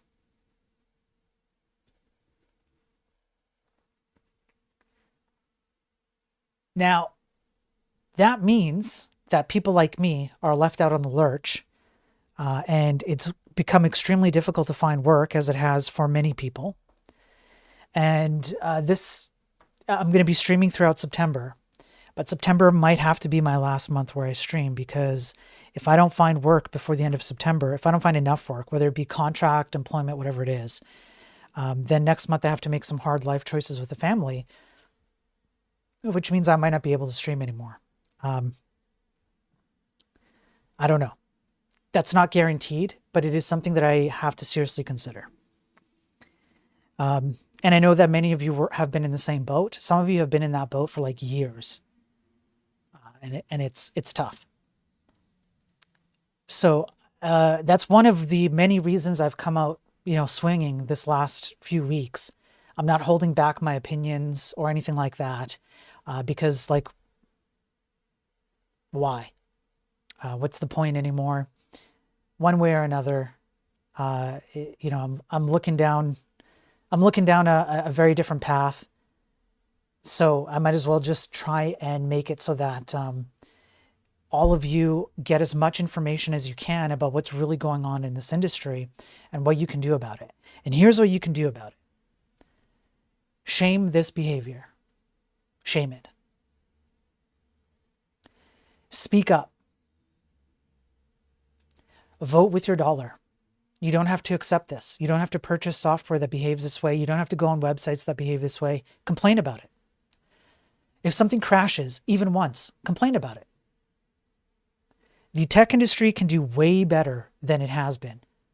Even AI is a completely unnecessary system. Not required at all. We don't need it. We have a bunch of good alternatives to AI that would be far safer to control. They would be far less destructive. They would be less impactful to the human psyche in a negative way. We have all of it. We've had it for decades. Complain. Stand up and say something. Because if you don't, it's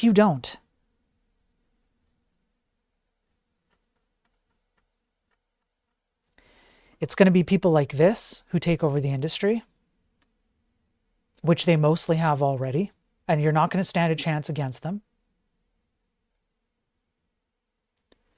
And let me see if I can find it here.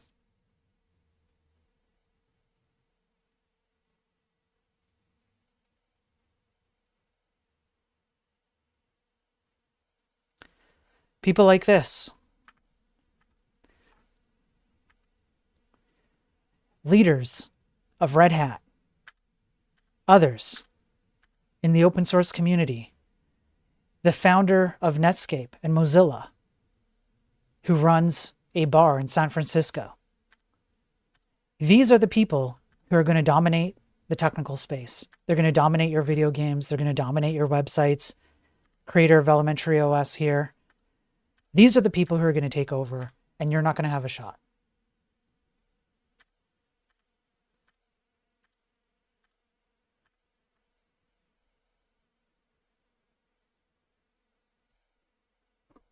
Hey, Six String. When did I say that my opinion was based on whether the shooter was a leftist or a rightist? Please quote me on that, Six String.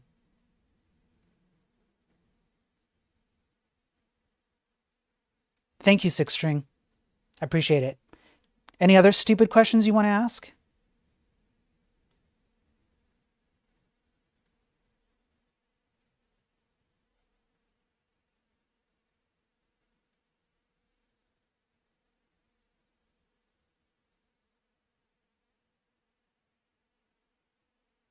Good. That's what I thought.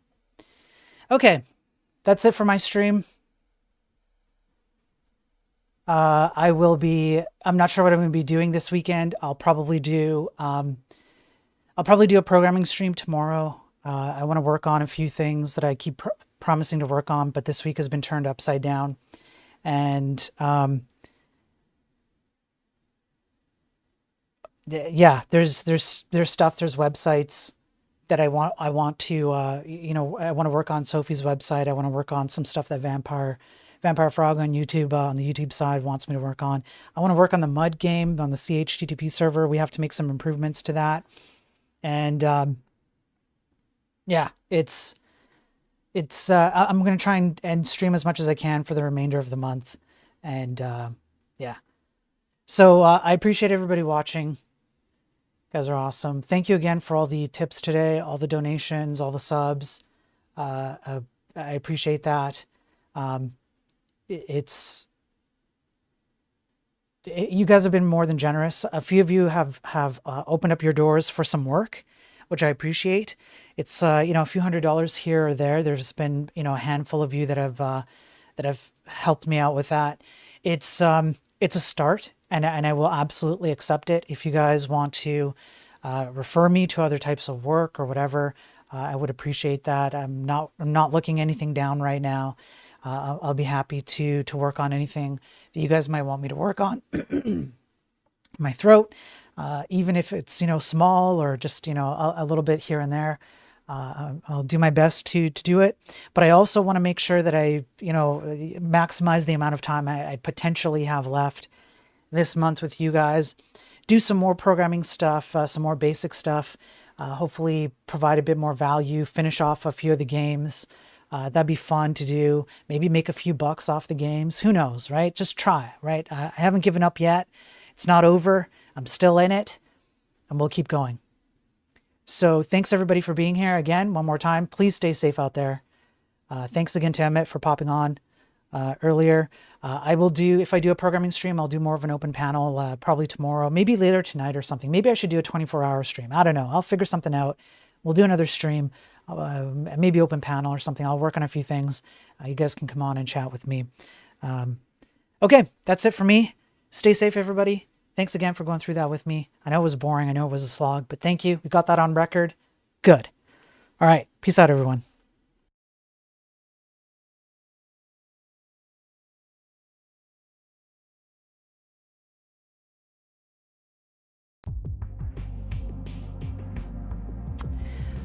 Oh, right.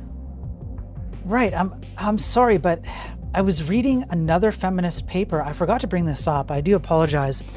This feminist paper talks about all the people in my chat who suck. Yeah, that's right. That's right. So let me pull this up here just real quick. I'll pull up the paper and we're going to go over all the people in chat who suck. So we'll do that. Okay. Do this. Let me read the paper. And so the paper is literally called People in Chat Who Suck. Huh, interesting. Laughily, you suck. Restream bot, you suck. Sophie, I'm sorry, but today, you suck. You don't get to escape it today, Sophie. I'm sorry. It just is what it is. Let's see who else. Pepito, you suck. Okay, Ghost, you suck. Let's see, AH, you suck. Who else here? Who else?